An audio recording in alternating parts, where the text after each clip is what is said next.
ছাত্রলীগের যে সভাপতি রয়েছেন সাদ্দাম হোসেন, তার রুমের চিত্রটা একটু যদি আপনাদের দেখাই। রুমের যে আসবাবপত্র সবগুলো ভেঙে চুরমার করে দিয়েছেন শিক্ষার্থীরা, এবং শিক্ষার্থীরা এখনও হলে অবস্থান নিয়েছেন।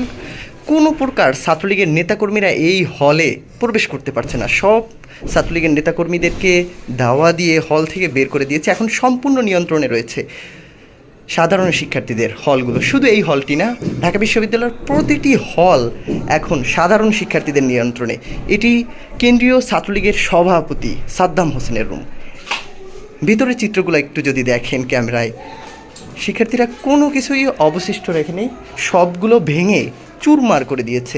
এই যে বালিশ পড়ে রয়েছে, এবং ভেতরে আরও একটি রুম রয়েছে, তার মূলত দুই পাশের রুমে গ্লাস দরজা থেকে শুরু করে বোর্ড কোনো কিছুই আসলে শিক্ষার্থীরা অবশিষ্ট রাখেননি, সবগুলো ভেঙে চুরমার করে দিয়েছেন একেবারে।